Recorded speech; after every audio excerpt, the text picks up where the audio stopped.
Good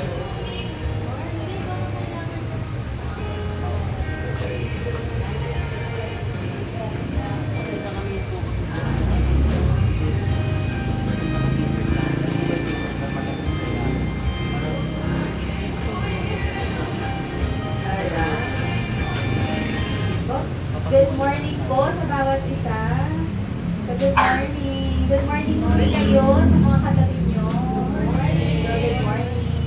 So, this week po, as far as I know, siguro marami akong kakilala na Friday or Thursday ata is gumraduate.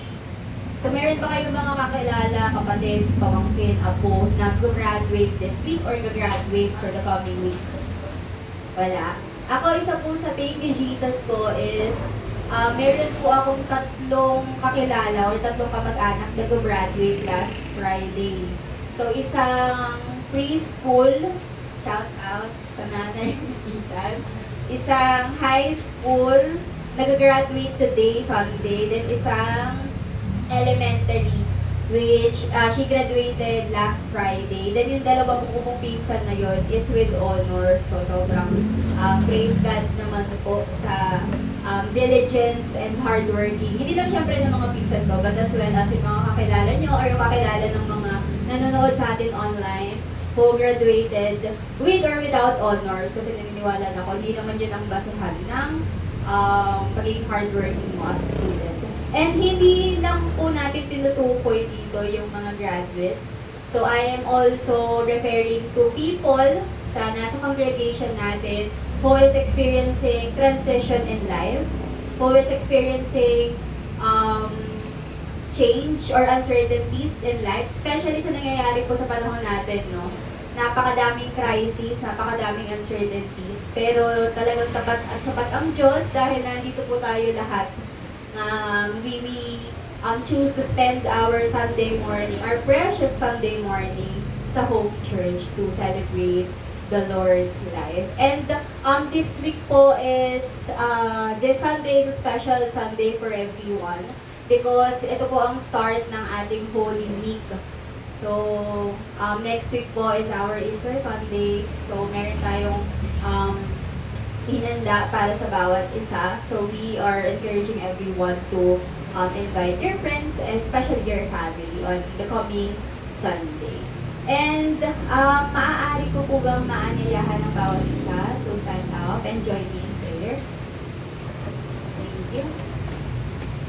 Alright, let's pray.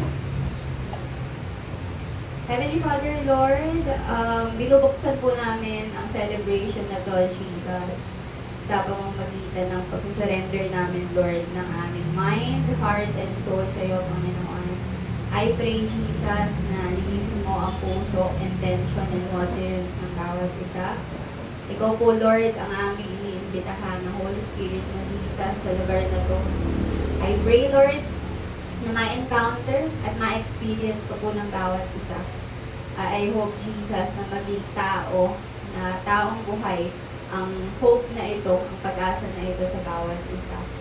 Nawa sa lahat po ng gagawin namin, from this day onward, Jesus, nawa, ikakataas lamang po ng pangalan. Sa pangalan ni Jesus. Amen.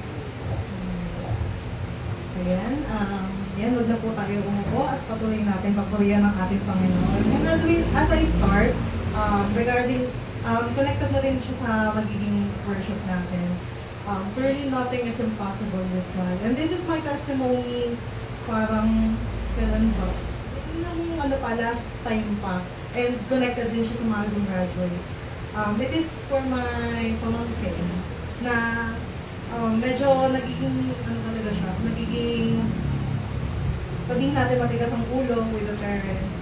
But, this kid is part na nagiging prayer ng Tribe of Fruit. And talagang pinagpe-pray namin siya kasi I'm very, I believe na talagang babaguhin and si Lord lang talagang makakabago ng puso ng bawat isa. And parang kung sa utake ng tao, it's very impossible kasi ano siya mahirap talaga kapag values and parenting na ang binabangga. But truly, nothing is impossible with God. And I praise God kasi nakagraduate siya with honor netong nakaraan lang. Kaya sobrang praise God. And truly, that is nothing is impossible with God. And siya ay bunga ng panalangin ng tribe of Ruth. Kaya I really encourage everyone that if you have something to pray na feeling mo, umutakin mo, it's really impossible. Truly, nothing is impossible with God. And let's worship our God with this.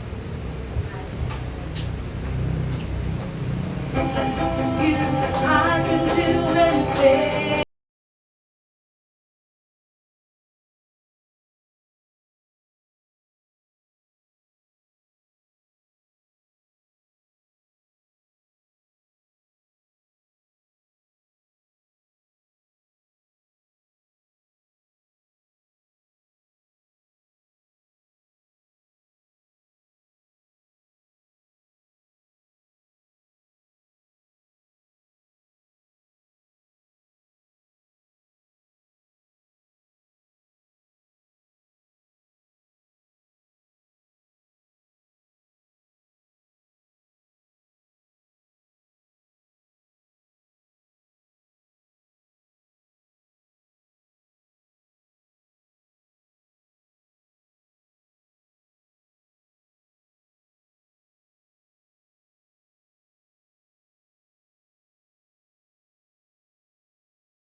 You are our God who really high on the above all else, Jesus. Hallelujah, oh God, in this place, oh God, we worship you, Lord. Hallelujah, Lord. You are truly great, oh God, in the midst of this. And center of this church. Hallelujah, Lord. Hallelujah, Lord.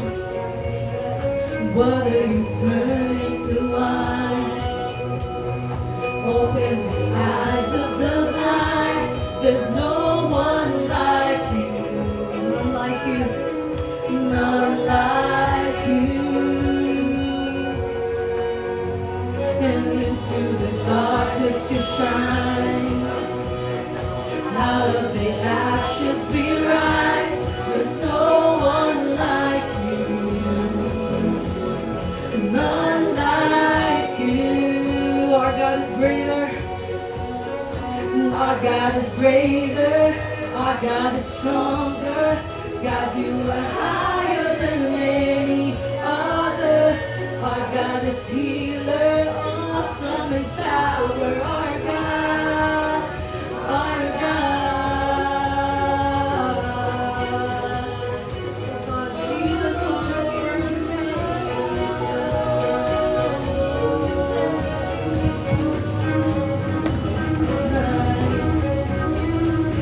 Out of the ashes we rise. There's no one like you. None like you. our God is greater. Our God is greater. Our God is stronger. God, you are higher than any other. Our God is healer, awesome in power. Our God, our God.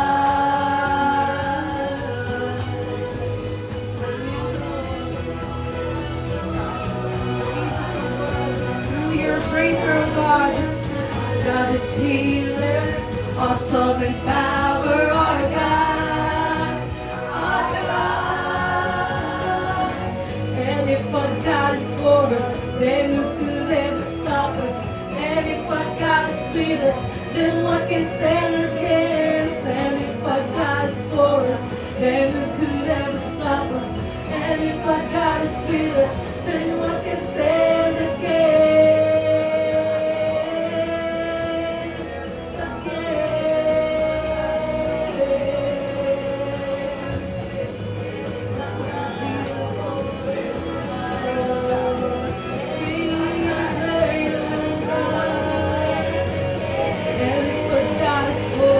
Then who could ever stop us? And if our God is with us, then what can stand against? And if our God is for us, then who could ever stop us? And if our God is with us, then what can stand against? God, you are higher than any other. Our God is healer, awesome in power. Our God, our God. Our God is stronger. God, you are higher than any other. Our God is healer, awesome in power. Our God, our God. And if our God is for us, And if our God is for us, then who could ever stop us? And if our God is with us, then what can stand against? And if our God is for us, then who could ever stop us? And if our God is with us, then what can stand against?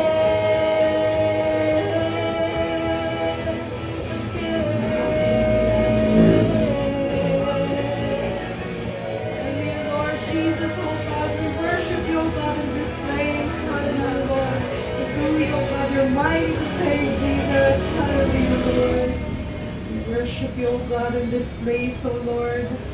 Truly, you're greater, God. You're stronger than any other, Father God. And we continue to worship you, oh God. We thank you, Lord, for your mercy, oh God, here in this place, Jesus.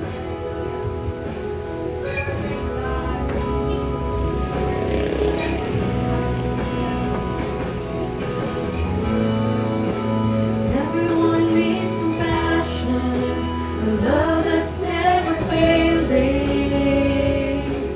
Let mercy fall on me.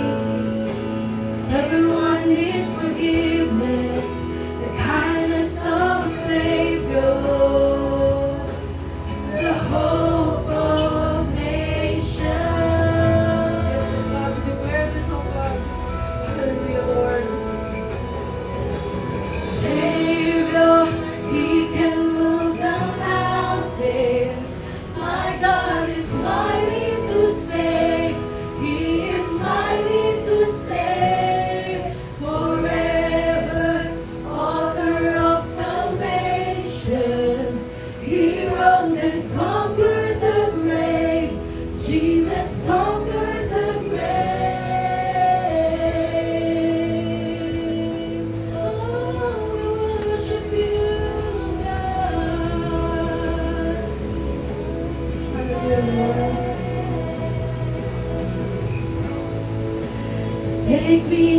to find me all my fears and failures.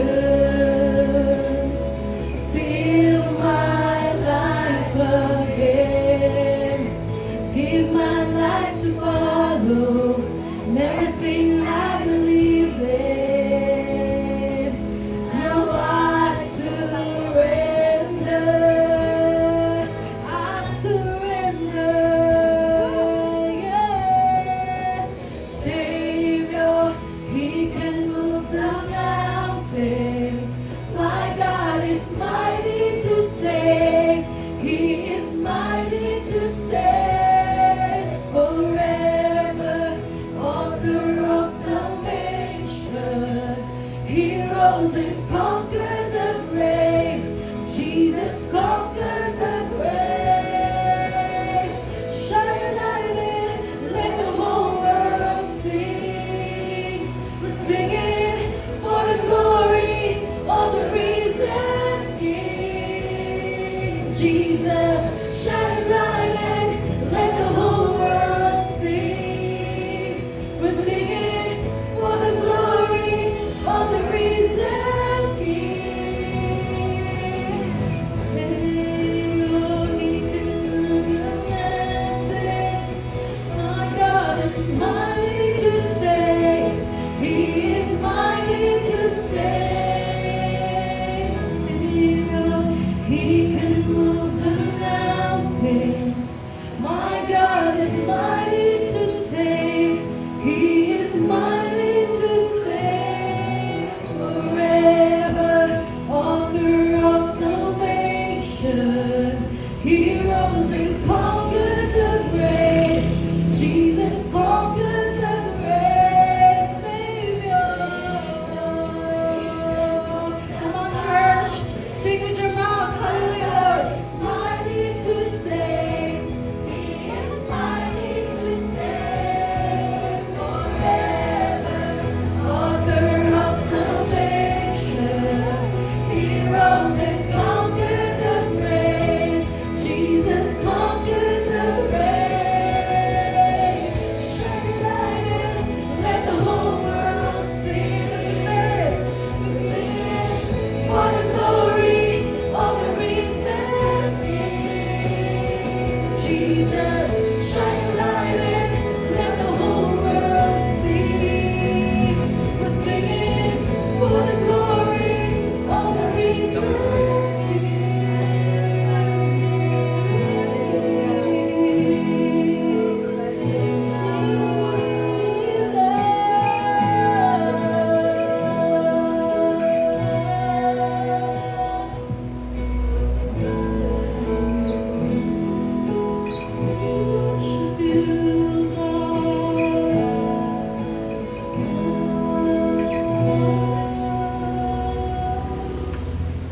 Truly, Father God, your amazing love, Father God, is filled with this place, oh God, filled with our hearts, Jesus, oh God.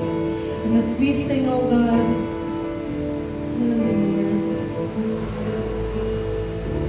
I'm forgiven because you have forsaken. I'm accepted. You were condemned. I'm alive and well. Your spirit is within me because you died and rose again. I'm forgiven, and I'm forgiven because you were forsaken. I'm accepted. You were condemned, and I'm alive and well. Your spirit is within me because you died and rose again. Oh, amazing love.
and it's my joy to honor you. All I do, I honor you.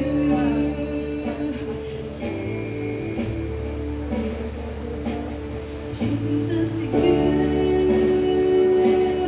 are my King. Oh, you are my King. Let this be your prayer. Jesus, you are my King. Lord, we praise you in this place. Jesus, you are my King.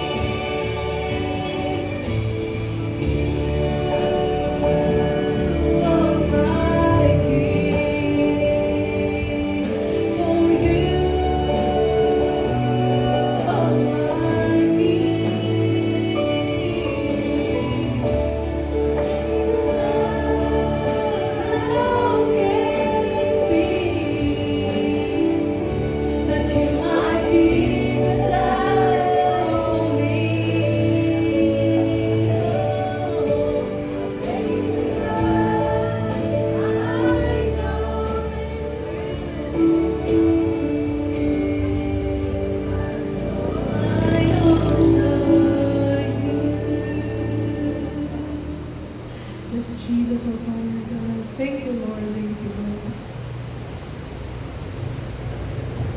Let's just continue to embrace the presence of God in this place. Hallelujah. Amazing love. Nakapikit po ang bawat isa. Let's just give thanks to God. Lord, we praise you. We praise you. We honor you, God. We praise your name. We worship you, Lord. Amazing love. How can it be? You are our King, Lord, and we give thanks to you. We praise you, Lord, for the things that you are doing in our lives. Hallelujah. Just remember, church, today, your thank you, Jesus, throughout the month. For He is good. He is the God who restores. He is the God who gives chances. Hallelujah for that amazing love. Taas po natin ating mga kamay. As we praise the Lord this morning, Panginoon, tinatanggap po namin ang kabutihan mo. We just remember, Lord, that you are mighty to save in our lives. Hallelujah. Salamat po, Panginoon, sa lahat ng pinagdadaanan namin sa buhay na to. We remember, Lord, your goodness. We remember, Lord, your faithfulness. We remember, Lord, your sovereignty. We remember, Lord, your love to each one of us. Maraming salamat po, Panginoon. Pinupuri ka po namin sa lahat ng pahina ng buhay na meron kami ngayon. Dinadakila namin, Panginoon, ang pangalan mo sa buhay na binibigay mo sa amin araw-araw. Salamat, Lord, sa hanap buhay na meron kami. Salamat, Lord, sa pamilya na meron kami. Maging sa mga pinagdadaanan namin ngayon, Panginoon, salamat. Naniniwala kami meron kang gagawin at meron kang ginagawa at ito ay maglalagay sa amin sa patotoo na mabuti kang Diyos. Salamat po, Lord God. We remember your works in our lives. This month, Panginoon, we praise your name. Salamat, hindi ka nagkulang. Salamat, hindi ka nagpabaya. Salamat, hindi ka nang aabando ng Diyos. You deserve it all, God. You deserve all the worship. You deserve all the praise, Panginoon. Salamat po sa buhay ng bawat isa. We pray, God, for this morning, may we find rest in your presence. Maging kapahingahan namin ng iyong salita. Maging kapahingahan namin ng katotohanan ng iyong salita, Panginoon. Give us the wisdom. Give us the message this morning. Mausap ka po sa amin, Banal na Espiritu. Inaanyayahan ka po namin sa lugar na to. Mangyaring manguna ka, mangyaring kumilos ka sa buhay ng bawat isa. I just pray for every hearts right now. Speak to us, Lord, and we're very excited what you are about to reveal to us this morning. We love you, Lord. Pinupuri ka namin, tinataas ka namin, pinapasalamatan namin ang pangalan mo. Ito po ang aming dalangin sa pangalan ni Jesus. Amen. Amen. Palakpakan naman po natin ang Panginoon sa ating pag-upo. Very good. Sabihin mo sa katabi mo, salamat, nandito ka. I-high five mo naman ang katabi mo. What a wonderful time of worship. Praise God. Hallelujah. Salamat po sa buhay ng ating worship leader at ang kanyang mga backup sa likod. Hallelujah sa inyong mga ginagawa para sa Panginoon. Hallelujah. Sa hindi po nakakaalam, a month ago, we started our Hope Builder Zone. At sa sobrang ligaya ng mga bata ay worship time pa lang, nagpupunta na po sila doon sa kanilang kwarto. So, if you have kid, kapitbahay, pamangkin, anak, we encourage you to bring here in church. Meron po tayong Hope Builders. Ito pong kwarto na to na nagsisilbing toilet din natin. Diyan po sila nagkakwarto every time na tayo po ay nasa gawain ng Panginoon. May gawain din sila. Of course, there is a Bible story there, craft, memory verse, which is in line sa kanilang mga edad. Ayan. Good morning, church! Sabihin mo sa katabi mo, good morning! Salamat nandito ka. Talagang sa dami na nangyayari at kabisihan nating lahat, it is really a privilege for us to celebrate Sunday together.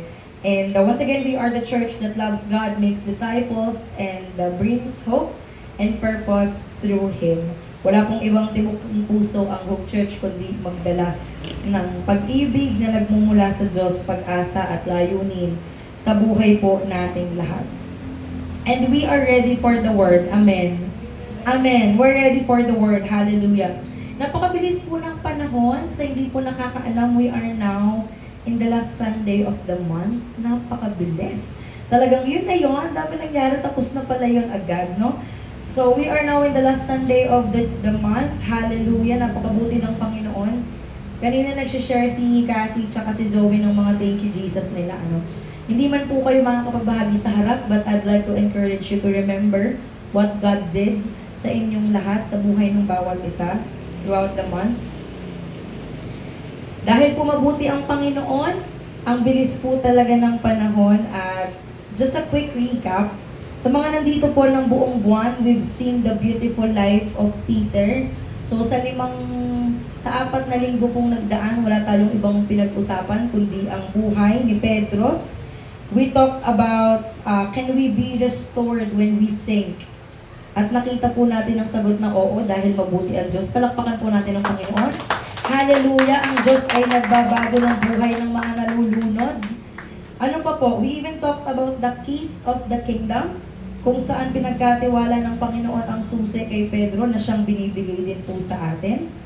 Ano pa? We even talked about the failure, when failure meets grace.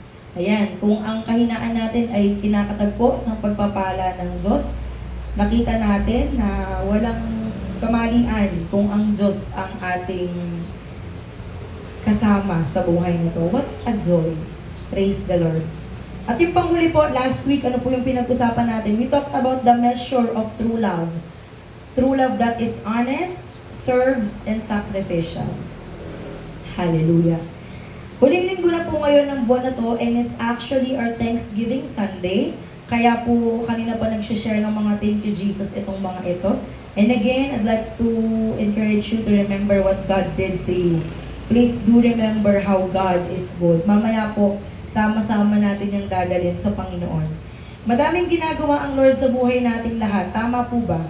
Tama po ba? Parang meron ba dito makakapagsabi na sa buong buwan isang bagay lang ang nangyari sa Kanya? Hindi, napakadami po talaga. At naniniwala po ako na sa lahat ng yon, madami doon ang kabutihan ng Panginoon. Kung hindi mo nakikita, baka hindi mo tinitignan. Sabihin mo sa katabi mo, tignan mo din. Tignan mo din, okay? Huwag puro scroll. Tignan mo din ang ginagawa ng Diyos, saan siya mabuti. At ang good news po dyan ngayong umaga ay hindi pa po tapos ang Diyos. Amen. Amen. Kung ano po yung naranasan nyo sa buwan na to, hindi pa tapos ang Diyos. Madami pa po siyang gagawin. And it's always for our good. We give praise to that. Hallelujah. Ngayong umaga naman po, ito po ang ating pag-uusapan. Kung pansin niyo po, nabanggit ko kanina na sa buong Marso, wala tayong ibang pinag-usapan kundi ang buhay ni Pedro. And it's always about the growth and restoration. Walang ibang kwento patungkol sa buhay ni Pedro kundi yung nagkamali siya pero nirestore siya ng Panginoon at the same time siya ay lumago.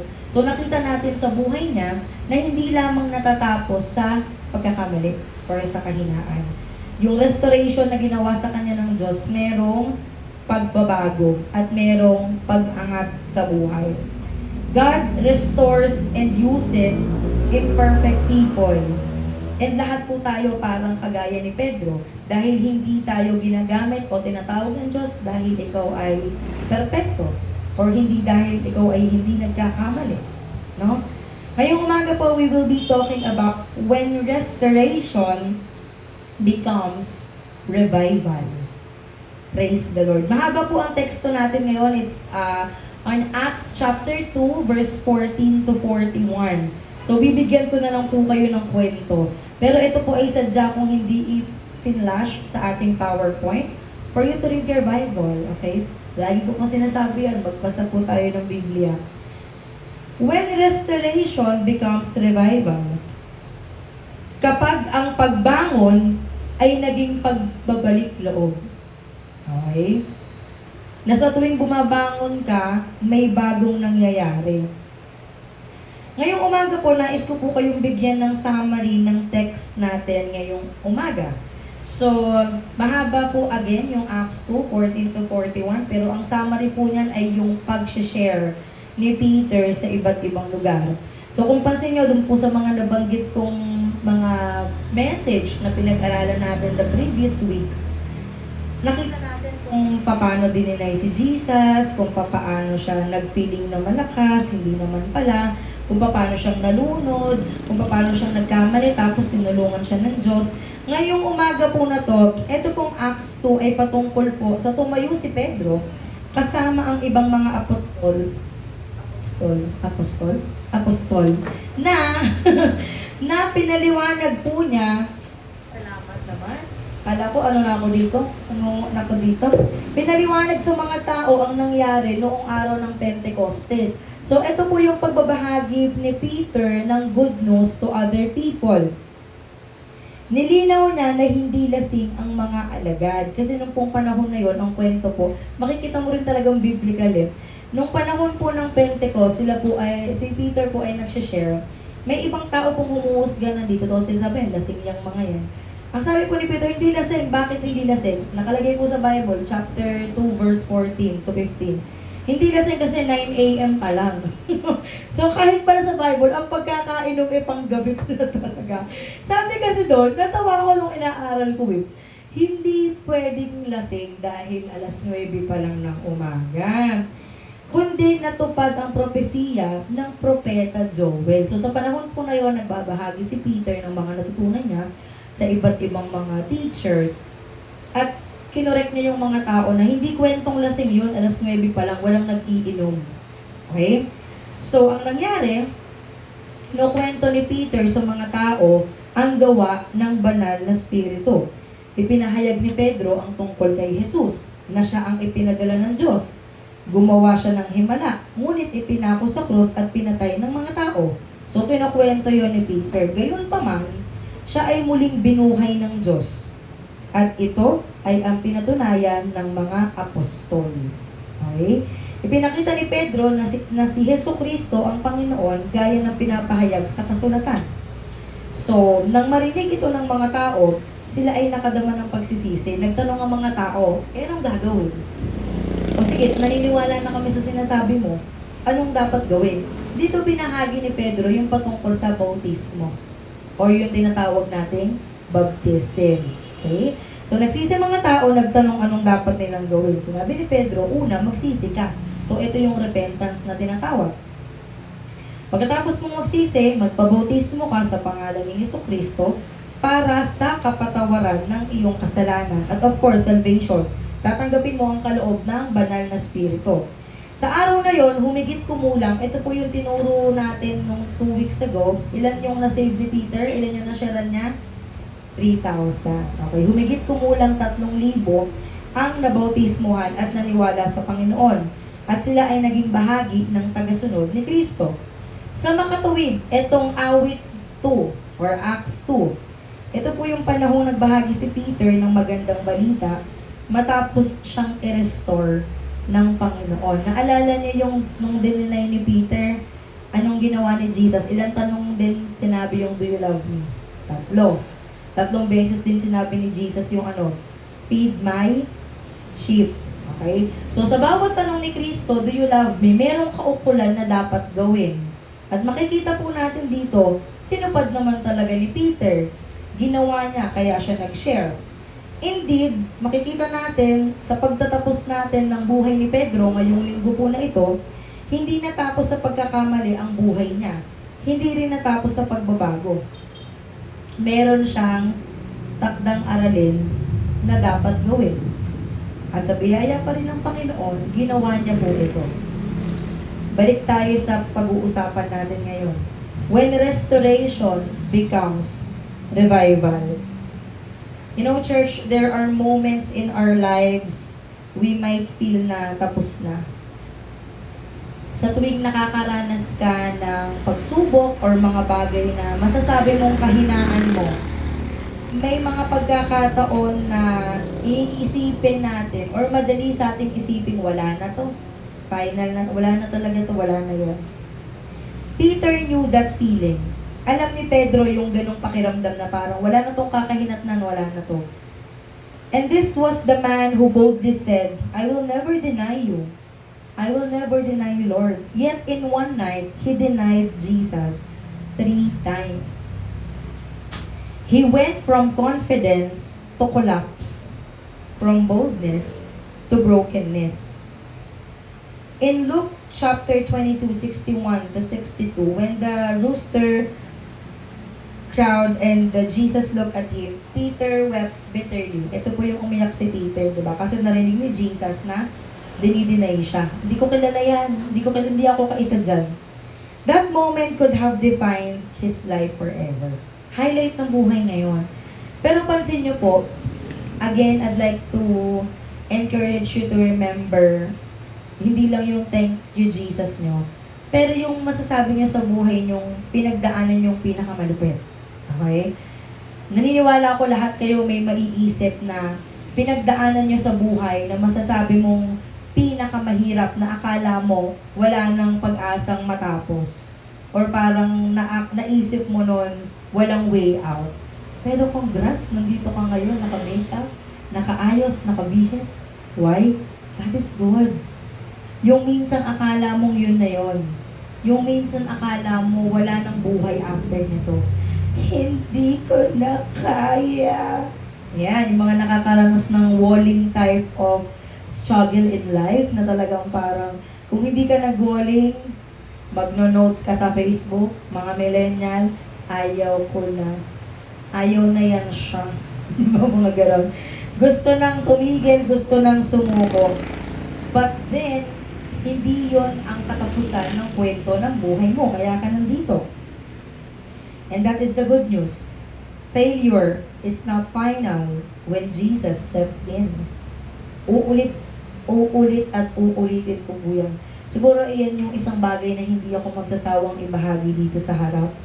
Na pagka kay Kristo ka tumingin, laging may pag-asa. May pag-asa, meron pong pag-asa. Hindi siguro ako personally susunod sa tawag ng Panginoon to start the Hope Church kung hindi ko siya nakikita or kung hindi ko siya naranasan previously. But in Christ, there is always hope. Amen. Praise the Lord. Pagdating po sa Acts chapter 2, si Pedro ay hindi na nagtatago. Okay? Again, dun po sa mga kasama natin for the past 4 weeks, we've seen how hard yung naging buhay niya kasi nagtatago, naglilihim, tumatakbo, you know? Pero dito po sa Acts chapter 2, hindi na siya nagtatago, nagsasalita na po siya ng buong tapang. Obviously, nagtuturo na siya, di ba? Hindi na siya natatakot, siya ay meron ng angas gawin kung anong pinapagawa ng Diyos. Bakit? Hindi na po siya sugatan sa mga kwento na ito. Sa kwento po ng Acts 2, hindi na sugatan si Peter, siya po ay ginamit na ng Diyos or ginagamit na ng Diyos upang magdala ng pagbabalik loob sa marami. Little did he know, siya ang nirestore ng Lord, pero hindi niya alam yung restoration niya also talks about the restoration of lots of people. Ito po yung sobrang makapangyarihan sa restoration. Isang makapangyarihan sa pagbabalik loob. Bakit? kapag binalik ka ng Panginoon sa tama mong kalagyan, or when restoration happened into your life, hindi lang ikaw ang ginagamot, nagagamot din ang iba. Hallelujah. Nagiging daan ka para maging pagpapala sa iba na magbalik loob din sila. Amen. When restoration becomes revival, what happened? Sa tuwing ang pagbabalik loob sa iyo ng Diyos ay nagbibigay ng panibagong buhay, ano pong nangyayari? Point number 1, restoration repositions you from boldness. Sa Tagalog, ang pagbangon ay nagbibigay sa iyo ng tapang. Nagbibigay siya sa iyo ng lakas. In Acts 2 verse 14, dito po makikita na tumayo si Pedro buong tapang at nagsalita sa libu-libong tao. Pagka binago ka ng Panginoon, may tapang ka na. Ito ay ang parehong Pedro na minsang nakatayo sa tabi ng apoy at nagsabi na hindi ko kilala si Jesus. Sinabi niya sa aliping babae, hindi ko siya kilala. Ngunit ngayon, nakatayo siya sa harap ng libu-libong tao at ipinapahayag ang katotohanan na si Kristo ay buhay. Pinapahayag niya to nang wala siyang takot. Uulitin ko, ito ang Pedro na minsang nag-deny sa Panginoon pero ngayon ginagamit ng Diyos. Ano po ang nagbago? What is the difference from that time of denial during the time of Acts? Binalik siya ni Jesus sa libro ng John 21:15-17, hindi upang pagsabihan. Di ba tayo pagka may kakausapin, pagsabihan mo yan? Mali ang ginagawa niyan.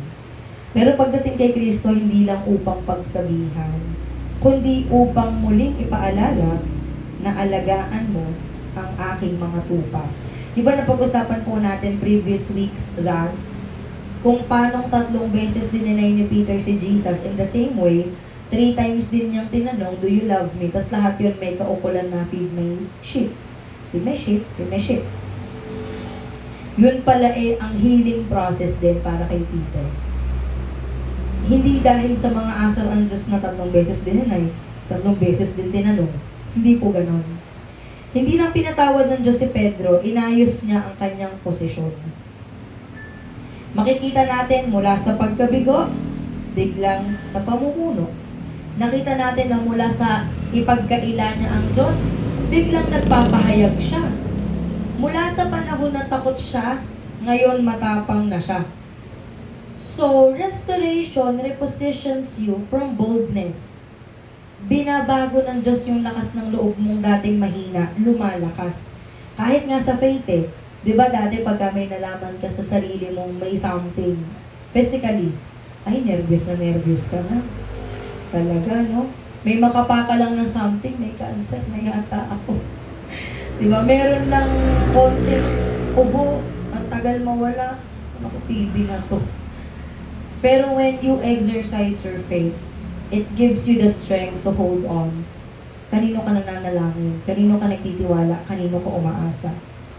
Sabi po sa 2 Timothy 1:7 or 1 verse 7, sapagkat hindi tayo binigyan ng Diyos ng spirito ng takot, kundi ng kapangyarihan. That's why I always say here, church, exercise your faith. Diba? Make it other people to witness that your faith is working so that they can also activate themselves. No? Kasi akala ng tao kung sino yung prayerful, yun lang ang may faith. No. Meron tayong faith lahat. Meron tayo lahat kakayanan gamitin yung faith na yan. The question is, gaano ka ba naniniwala dyan?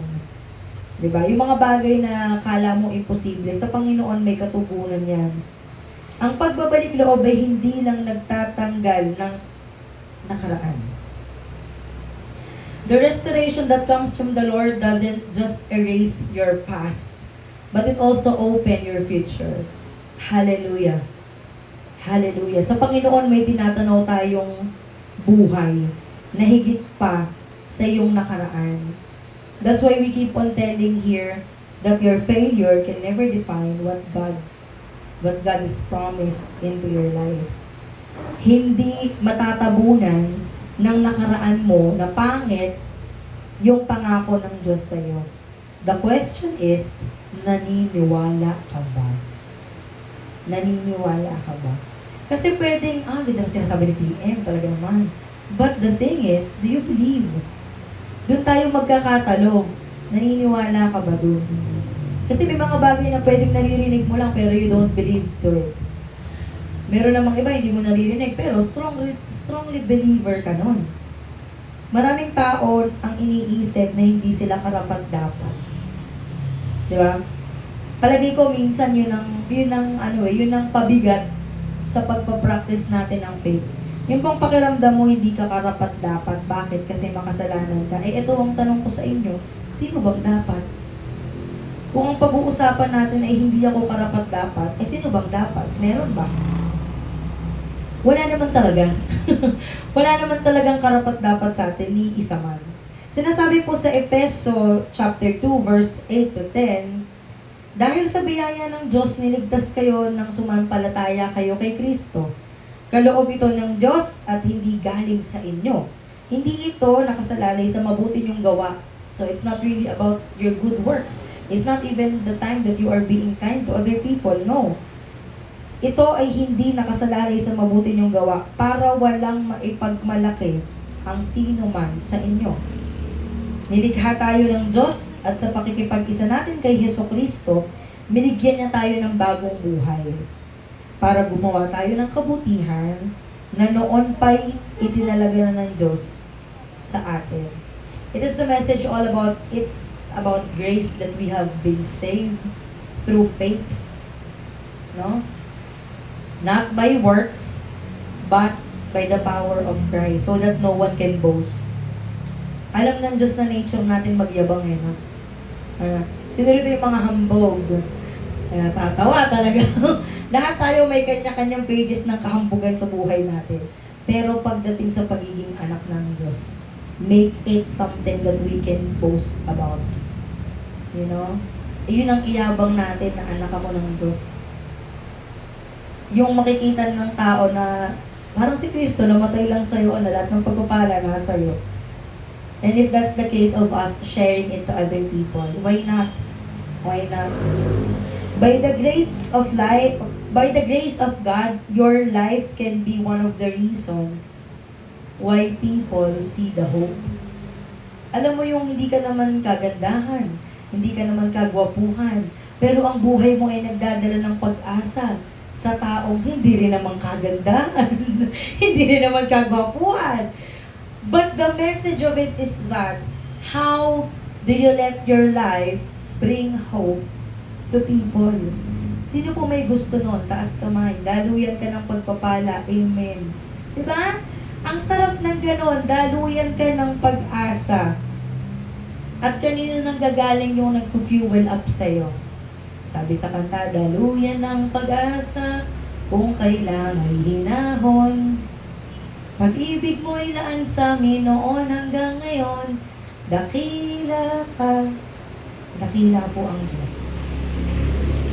Hindi siya kagaya ng pagtaas ng gas ngayon na onti-onti lang ang lagay mo kasi ang mahal.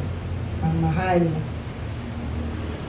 You know, in our crisis that we are facing in our country today, one thing that I am holding on to is the fact that God will never leave us nor forsake us. Hindi man natin kontrolado yung pagtaas ng gasolina, hindi man natin kontrolado yung pagmahal ng pamasahe, hindi man natin kontrolado yung pagmahal ng mga bilihin, pero isa po ang sinisigurado ko sa inyo, ang Diyos po ay hindi nagpapabaya. Palakpakan po natin ang Panginoon. Hallelujah. Hallelujah. Praise the Lord. Madaming panahon sa buhay nating lahat, meron tayong naging takot or meron tayong naging pangamba. Ngayon, ang tanong ko sa inyo, ang Diyos ba nagpabaya? Minsan kang may event, kinabahan ka kung kaya ba, pero nangyari by God's grace. Minsan kang merong pupuntahang kasal, wala kang damit, pero nakapunta ka by God's grace. Maliliit na bagay. Minsan kang takot sa ganito, pero alam mo yun, pag i-review yung buhay nyo, ang layo-layo na no? Pag i-review mo yung buhay mo kung saan ka galing, kung ano yung mga fears mo nun, palagay ko ngayon, tatawanan mo na lang yun eh. Bakit? Hindi po nagkulang ang Panginoon. Ito, lahat tayo makakadaman nito. Pandemic, ni isa ba sa atin may naging handa sa pandemya? Ni isa ba sa atin may nakaalam na, sa Marso 2020, magkakaroon ng lockdown sa isang pamilya, isa lang pwedeng lumabas, may ID pa. May naka-foresee ba na gano'n ang mangyayari? Palagay ko wala eh. But the thing is, lahat tayo ngayon walang mask. Di ba? Hirap na hirap ako huminga. Yung pala, nakaamoy kasi yung sarili. Pero hirap huminga. But that is the thing. Nagpabaya ba ang Panginoon? Nagugulat ako noon, pandemya, parang ako nawalan ako ng trabaho, pero hindi kami nauubusan ng pagkain. Sabi ko noon, nasasawa na akong kumain. Kasi araw-araw talaga, tutulog ka. Pag naalala niyo yung panahon na yun, di ba? Ang gagawin mo lang everyday to eat. Kasi bawal lumabas eh. Hook na hook ka sa walang hanggan sa channel 2. Nawalan ng prangkisa yung channel 2. Talagang nawalan ng ABS. Di ka naman naka-cable. Sabi ko, grabe Lord, talagang invitation mo talaga sa lahat to cling onto you no? It's a beautiful testimony that shows everybody na hindi po kailanman nagpabaya ang Panginoon. So if you are hoping for something today in your life, marahil pangarap mo, pangarap niyong mag-asawa, pangarap ng pamilya niyo, or ikaw mismo, sige, make it personal, pangarap mo. May ginagawa ang Diyos sa pangarap na yan. Alam niyo po ba, church, I am a believer of, naniniwala ako na pag meron kang na-feel sa sarili mong gusto mong gawin, naniniwala ako ang Diyos ang nagtanim mo. But the thrill of it is that, make sure na kasama mo si Lord sa pag-abot mo na yun. Kasi di ba ang sabi, wala ka pa doon na ang Lord. So bago mo pa pangarapin na gusto mong mag-teacher, alam na ng Diyos na mag-teacher ka. But there is, sabi nga, the Lord is not, sabi sa mentoring namin this week, the Lord doesn't promise us to see the whole journey. What you need to do is just to see what's your today. Kasi bilang mga tao, di ba, pag may gagawin, halimbawa, i-assign ka sa ganito, gusto mo lahat alam mo. From start to end, at gusto mo na po, foresee mo na yun nangyayari. Sa Panginoon po, hindi ganon. Pwedeng tanaman ka ng Panginoon ng isang pangarap. For example, gusto mong magturo abroad, for example. Yan. Pinagpapala ng Diyos yung pangarap na yan kung, yan, laging may ganon. Meron po akong kakilala, nakaka-blessed kasi nag-try siyang magtrabaho sa barko. Cut the long story short, it didn't happen. Pero parang lahat ng leads na pupunta dun sa pagbabarko. Sabi ko, alam mo, marahil pinapalakas ka pa ng Lord kasi ibang level din naman yung pag nalayo ka sa pamilya mo, tapos nagbabarko ka. Maybe the Lord wants to strengthen your faith, to strengthen your spirit, so that pag malayo ka sa pamilya mo, you can still be faithful in everything that you do. Madaming nakikita ang Diyos na hindi natin nakikita. Ang nakikita natin kung ano lang yung nasa harap. But the Lord sees everything. And that's why I keep on saying here at Hope Church, always, always, always exercise your faith. Exercise your faith. Make it to a point to live by faith.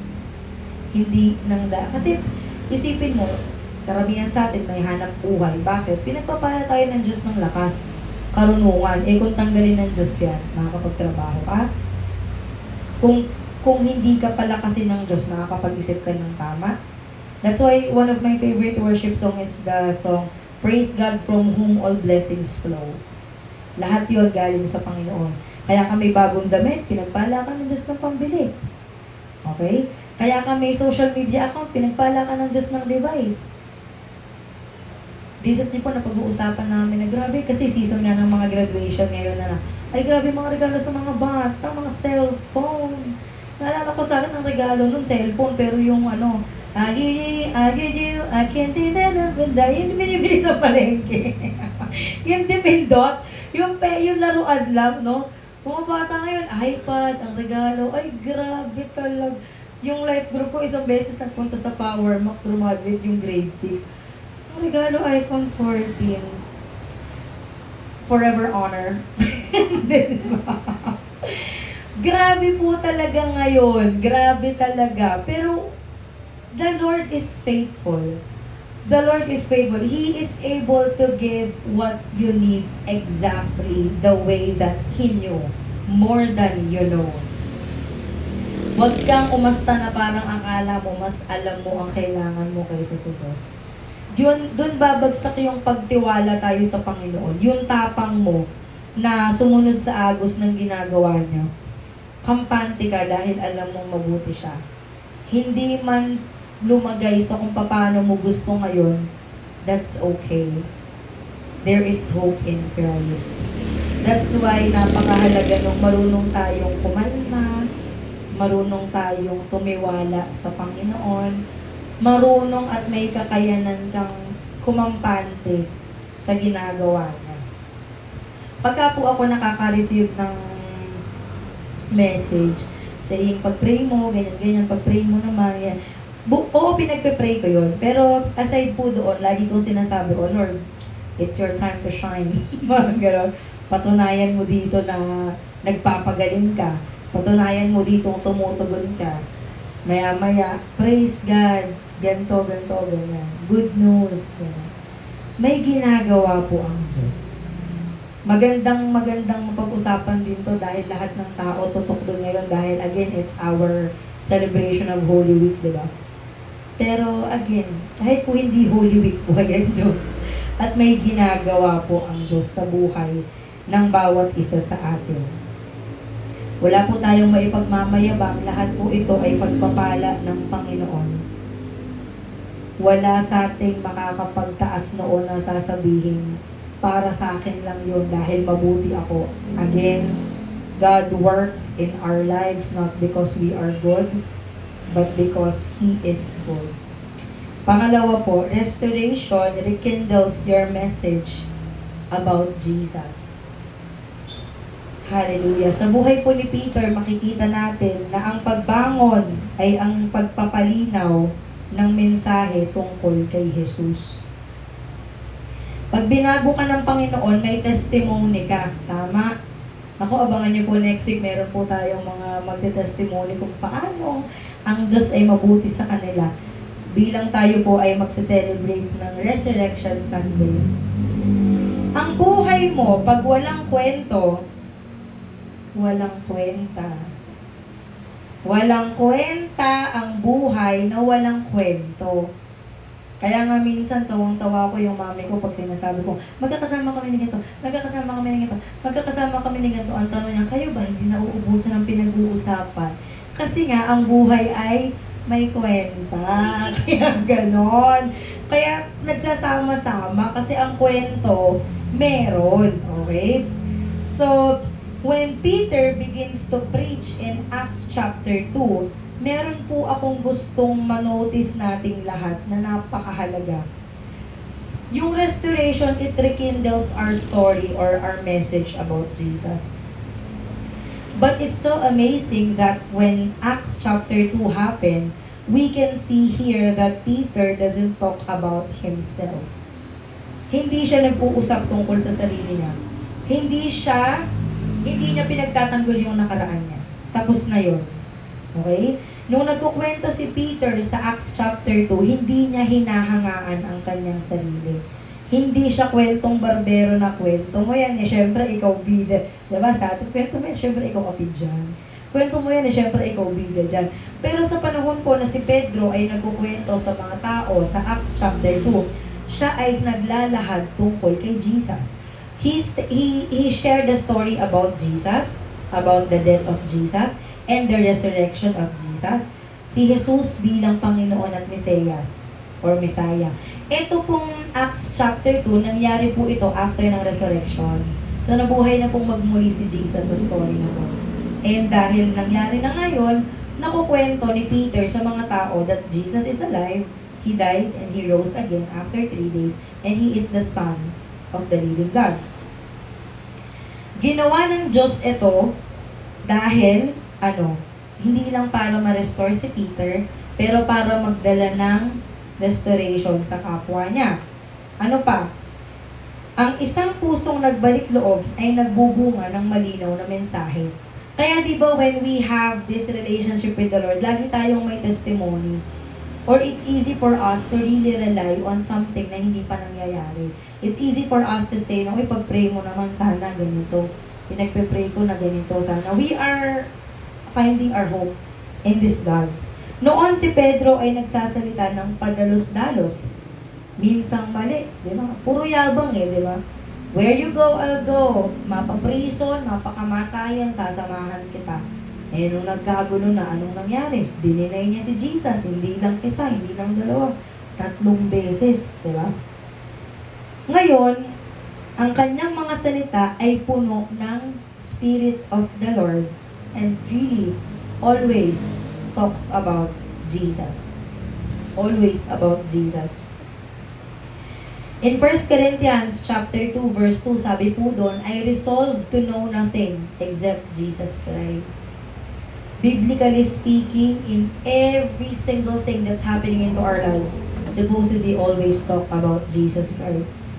In Romans chapter 1 verse 16, ano pong sinasabi doon?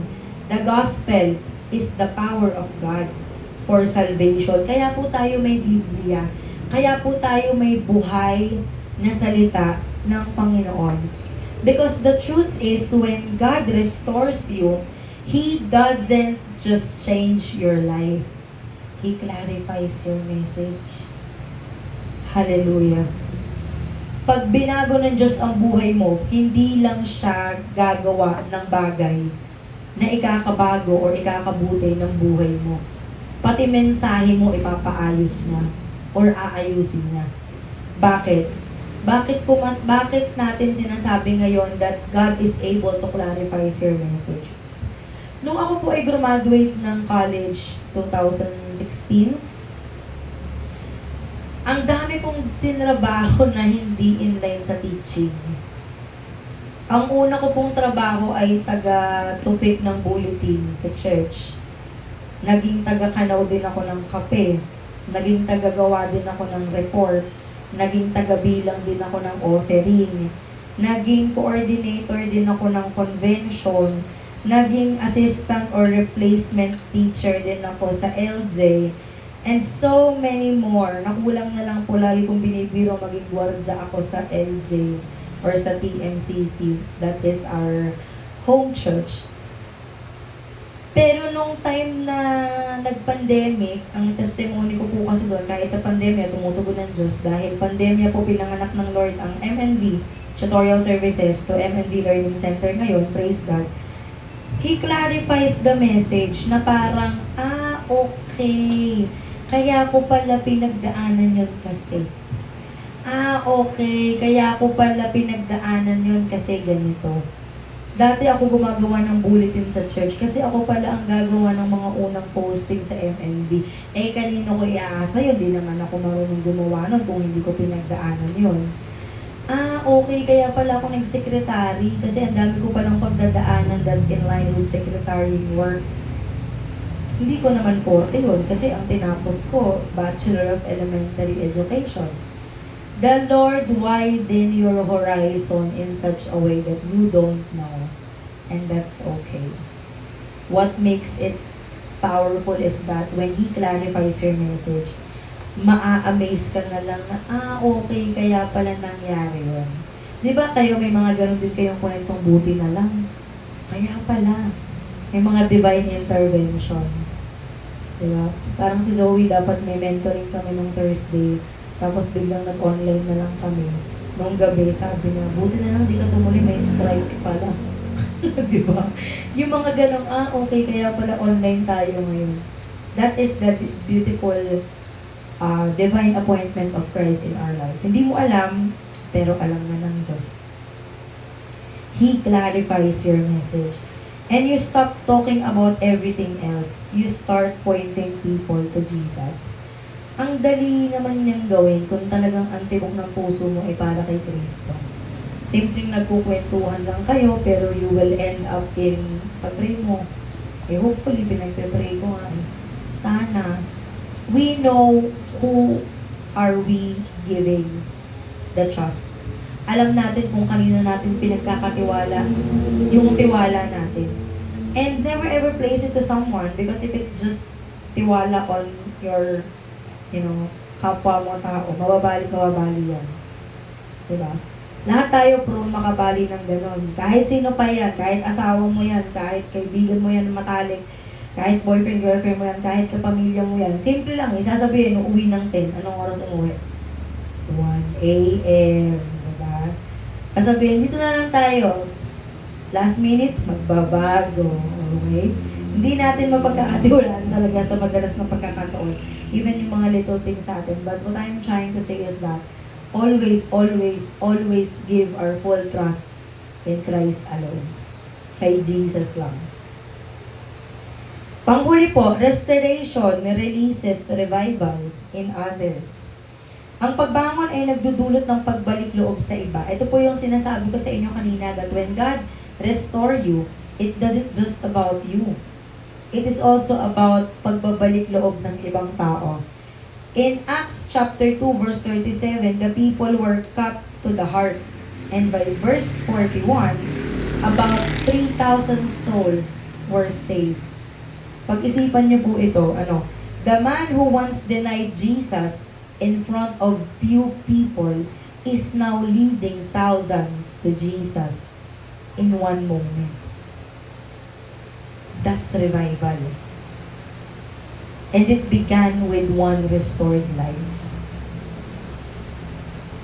Minsan nag-iisip ka ng pagbabago. Hindi lang sa gobyerno, hindi lang sa Pilipinas. Minsan gusto mo ng pagbabago. Bakit di mo simulan? Ang pagbabago ay laging nagsisimula sa sarili. Bakit? You cannot change other people, but you can change yourself. Hindi mo mauutusan magbago ang isang tao. It will always be a personal decision. It will always be a personal desire. Whenever you want something new to happen, you start it by yourself. And the revival of God will just happen in one moment when you allow God to restore your life. Peter's story proves that revival is not just about the crowd. Ang pagkakabago ng buhay ay hindi nakalaan sa dami ng tao or hindi dahil uso mangyari to, hindi siya ganon. It starts with a transformed person. Check yourself. Assess yourself. What are the things that we need to change in order to experience revival? In order to experience restoration, not just by myself, but to everybody. At dito po, natupad, nung na-transform na si Peter, this is the time na natupad ang salita ng Diyos in the book of Joel, chapter 2, 28-29. Ang sabi po ni Kristo dito, ibubuhos ko ang aking espiritu sa banal, or ibubuhos ko ang aking espiritu sa lahat ng tao. God's Spirit is always designed for you. Hindi madamot ang Panginoon. His Spirit is always designed to bless you. Totoo ba, PM? Kung laging to bless me, ba't ganito buhay ko? Babalik ko sa'yo. Bakit ka ganyan? Right? You are most often define God's grace with the travel of your life. Try to think of it differently. How about your ways to live? Paano ka ba mabuhay? Paano ka ba mamuhay? Sa panahong ikaw lang mag-isa, paano ka ba? Sa panahong ikaw lang mag-isa, sino ka ba? Ang Diyos alam yun at wala tayong maitatago sa Diyos. His Spirit is for us. His Spirit is for you. His blessing is for you. He is for you. He is for you. He is for us. Sinabi ni Jesus kay Pedro sa 1:21, alagaan mo ang aking mga tupa, at ngayon, ginagawa na ito ni Pedro. That's why the heartbeat of Hope Church is to love God and makes disciples. We're not just about to, go here, listen to the word of the Lord, and that's it. The Lord wants to do more in our lives. Ang pagpabalik loob po ay hindi lamang para sa'yo. The restoration, it is really not just for you. Ito ay para sa mga taong maaabot ng Diyos sa pamamagitan mo. God loves to use us as an instrument. The Lord really wants us to be one of the weapons to deliver the blessing to other people. Kaya may mga taong nakakapagsabi na nabibless naman ako sa'yo, na ano ka naman, oh, it's all God's grace. Oh, He is the one who enables me to do that. You know? Laging sa pamamagitan mo, dahil ang Diyos ay may kayang gawin sa pamamagitan ng buhay mo. God doesn't waste redemption. I really love this, you know? Hindi po nagsasayang ang Diyos ng buhay na nababago. He multiplies it. Pinapadami niya to. Pinapadami niya ang buhay na nagbabago. Kaya baka wala pa siya. God doesn't waste redemption. He multiplies it. Ang buhay ni Pedro ay ang patunay dahil siya ay nabago publicly. Si Pedro ay nabago publicly. Ano pa? Siya ay umiyak ng malalim. He wept bitterly.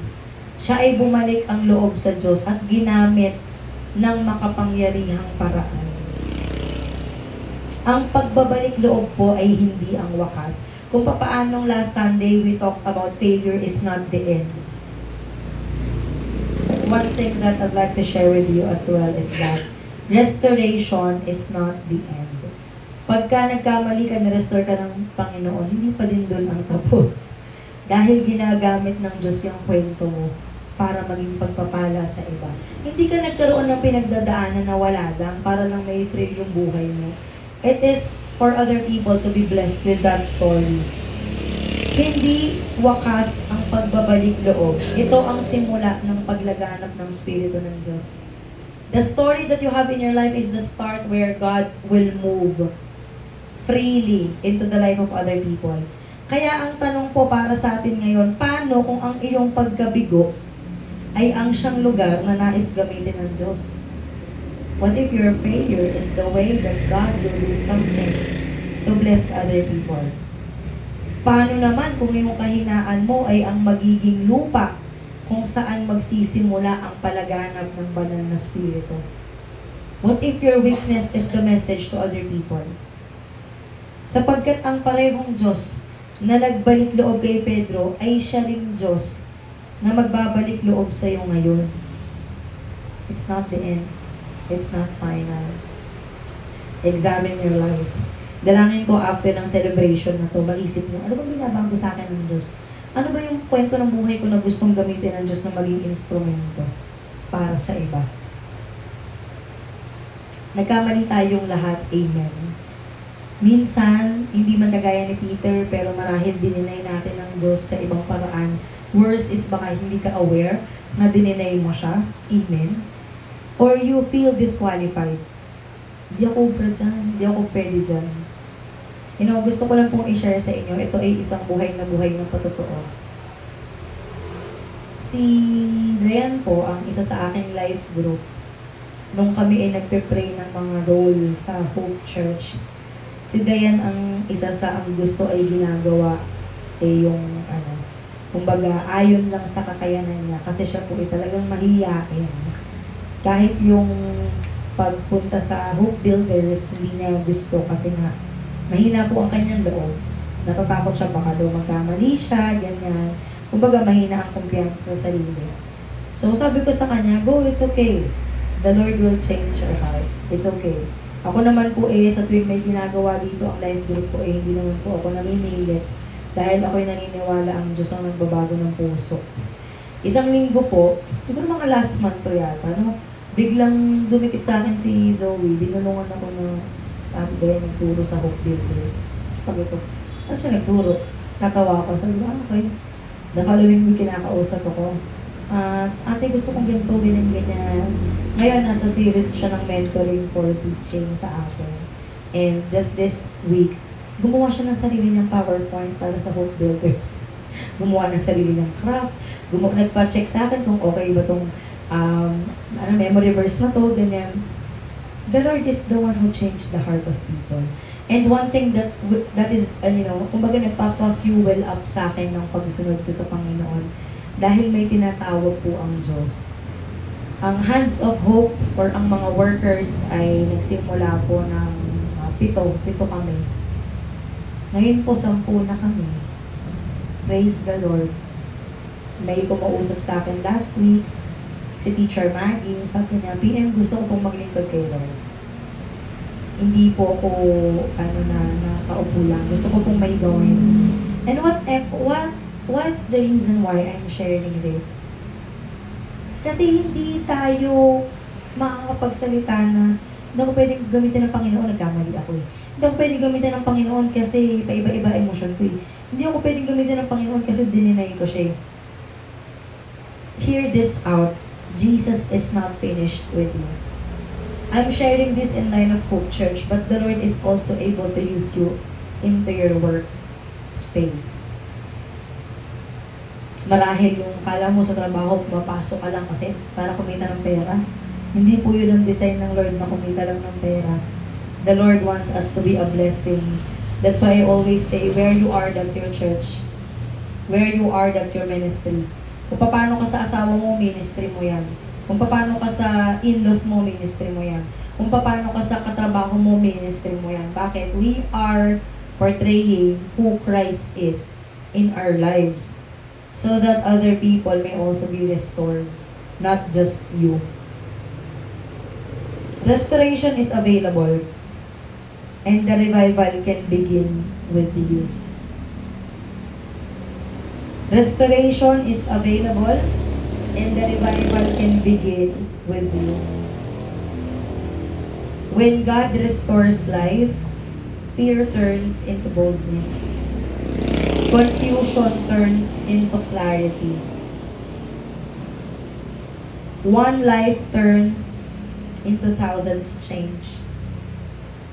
Ang buhay mo ay pwedeng maging pagpapala sa maraming tao. Yun ang unang-unang layunin mo kung ba't humihinga ka pa ngayon. And it's for us to be a blessing. Tumayo po tayong lahat.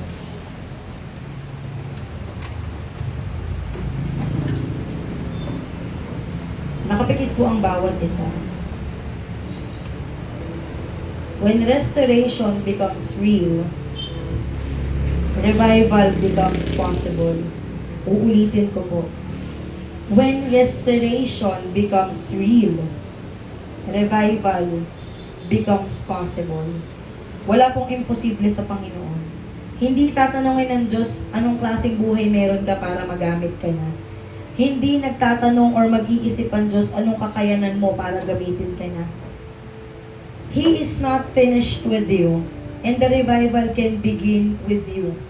Ikaw mismo ang kayang gamitin ng Panginoon. Awitan po natin ang Panginoon.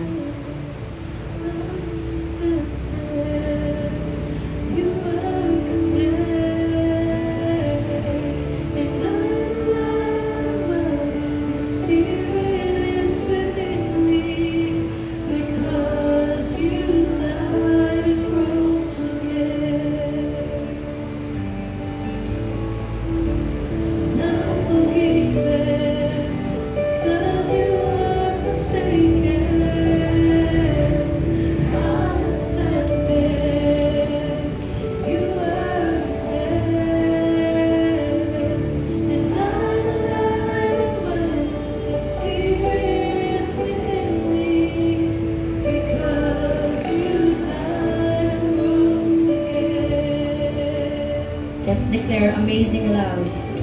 Amazing love, how can it be that you are here died for me?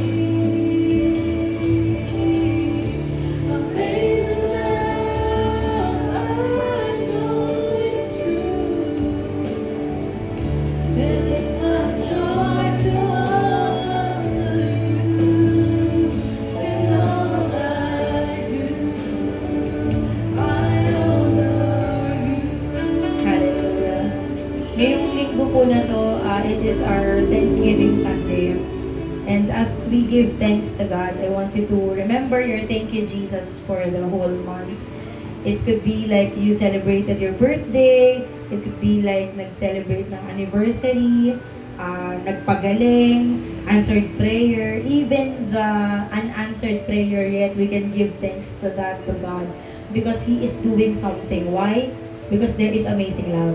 Yun lang naman yun eh. Kaya may pinagpapasalamat ka kasi may mabuti at kamanghamanghang pag-ibig ang Diyos na yan para sa ating lahat. That's why He deserves our best praise. He deserves the best worship. And we deserve our thanksgiving. Come on, church, let's just thank God today. Salamat po, Panginoon. Salamat po, mabuti ka.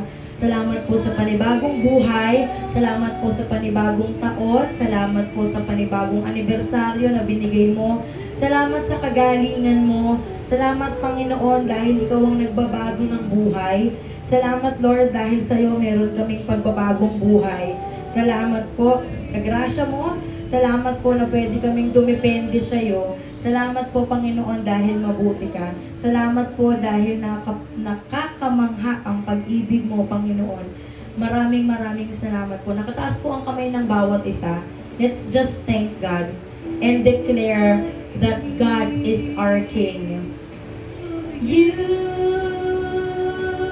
are my King. We sing Jesus. Jesus, you are my King. Jesus, you are my King. With all our hearts, let's declare, oh, you are our King. We praise you, God. You deserve the highest praise. Oh, we praise you, Lord. We praise you, Lord. Tinataas po namin ang pangalan mo, Panginoon. Kamangha-mangha ka. Napakabuti mo, napakabuti mo. Hallelujah. Muli po, awitan natin ang Panginoon with all our hearts. Without the music, just with our hearts. Let's declare, amazing love, how can it be that you, my King, would die for me? Amazing love, I know it's true. Oh, it's true. And it's my joy to honor you. We honor you. Amazing love, how can it be that you, my King, would die for me? Amazing love, I know it's true, and it's my joy to honor you in all I do. I honor. Let's declare in all I do. In all I do, I honor. Minsan pa po, in all I do. In all I do, I honor you. Palakpakan po natin ang Panginoon. Malakas na palakpak sa Panginoon. Hallelujah. You deserve all the praises, Lord. You are so wonderful, God. Maraming salamat po sa buhay ng bawat isa. Kinikilala namin, Panginoon, ang kabutihan mo. We love talking how good you are. We love sharing how amazing God you are. Salamat po, Panginoon. Tanggapin niyo po ang aming patuloy na pagsamba. We give you praise. We give you honor. We give you the best worship in Jesus' name. Amen. Amen. Nakakaupo na po ang bawat isa. Bago po kayo umupo, I'd like to take this chance because again, this is our Sunday, Thanksgiving Sunday. Hindi natin to nagagawa ngayon lang. Mga 2 minutes, pakishare mo sa katabi mo ano ang thank you Jesus mo for this month. Ayan, 2 minutes lang ha. Ano ang iyong pinagpapasalamat sa Panginoon sa buwan na ito? Ayan, kasi hindi ko man marinig ng bawat isa sa atin. God bless you, church.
Praise God. Na-enjoy ko naman ang Thank You, Jesus. So, salamat PM for your word. So, sabi nga, ano yun? When restoration becomes revival. So, habang nagsasalita si PM, na-realize ko na meron tayong dalawang level ng relasyon kay Lord. So, una, revival. Pangalawa, survival. So, nawa, every aspect of our life, i-elevate natin yung relasyon natin kay Lord from survival, na kinakausap lang natin si Lord kapag may kailangan or kapag convenient sa atin, to revival, na hindi tayo napapakalin kapag tayo lang may relasyon sa Kanya. So we also influence our family and friends sa pagkakakilala natin kay Lord. So, thank you again, Kian, for your words. So for our announcement, we always weekly encourage everyone to invite your family and friends. Especially next week, I believe it's an open door for everyone to invite your family and friends. Kasi may special occasion sa church, which is the Easter Sunday. So I think mas easy siya na mag-invite ng family and friends. So I hope we grab the opportunity na makapag-invite ng tao sa paan ng Lord. That's gonna be 10 a.m. to 11:30, hindi naman po nababago every Sunday. Then next po natin is for our Hope Builder. So isang buwan na po nating tayong nag-cater ng bata, 3 to 5 kids. So again, bring your little ones to Hope Builders. So our Rachel will assist you. Yung mga kids naman usually is naka-attend na ilang weeks. So alam na nila na talaga namang pangalawang kanta pa lang, gusto na nila sa aircon. Sino ba namang hindi, di ba? So, bring your kids lang po and someone will assist you naman para malaman ko ano yung gagawin natin for our kids. So, next po natin is for our love offering and tithes. So, it says sa Proverbs 11 verse 25, a generous person will prosper, whoever refreshes others will be refreshed. Naniniwala naman po tayo na ang kaperahan ng Lord ay kaperahan niya. So, kapupuntahan lang naman po ay yung sa ikago-glorify na pangalan ng Lord. So, nabanggit naman po ng ate yung isa sa mga plan na mention ng church, which is will be happening in October. So, we will be announcing more information and details once finalized na po yung details. So, we have QR code for cashless transactions and for cash transactions naman po, meron po tayo dito giving box. Then, next po natin is for our prayer bodies. Naniniwala po ako na meron po kayong na-receive na maliit na papel. So, for urgent prayers, you can tap PM and also one of us. But for prayers na you want to, pag nilay-nilayan, so you can probably bigyan namin kayo ng onting time later na makapagsulat or kahit ngayon, pwede na kayo makapagsulat ng mga prayer request and answered prayers niyo sa maliit na papel na yan. And pwede po natin yan ibalik kay Dayan na nag-abot sa inyo sa entrance para po ma-collate natin and mapag-pray po namin kayo after the service.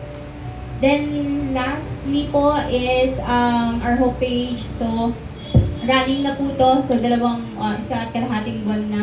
So, kung hindi po kayo naka-attend, and our online viewers and our online watchers, so, ina-upload po natin in the middle of the week yung video recording ng preaching and also other posting related to the preaching ng PM. So, stay connected po sa ating Hope family.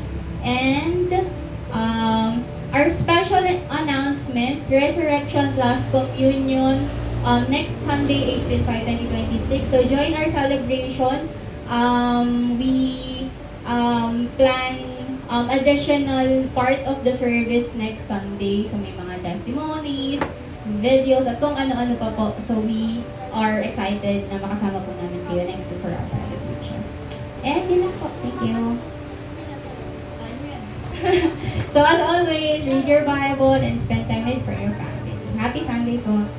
Thank you, Catherine. Palakpakan naman natin ang Lord. Talaga naman, ang daming ginagawa ng Diyos sa ating buhay. Sa ating pong pagtatapos, banggitin ko lang po ulit, next Sunday is our special Sunday because it is the first Sunday of the month of April. In the same way, it is our Resurrection Sunday. So, we encourage you to be part of us again and to bring your family and friends. As well as, sa Sunday po, meron po tayong konting salo-salo.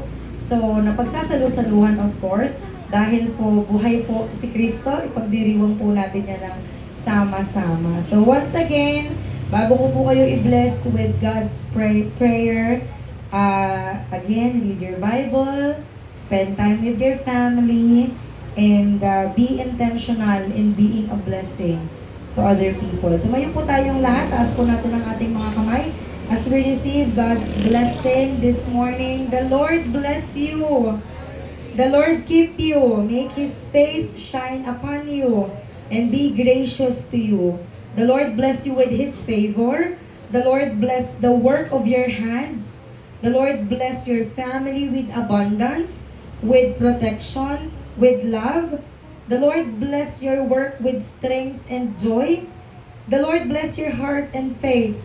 The Lord bless you with restoration and revival. The Lord bless you with courage to obey. The Lord bless your week, your finances, your health, and all your unspoken prayer requests. In the name of the Father, the Holy Spirit, all God's people say, Amen. God bless you, church. See you next Sunday. God bless you.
Happy birthday!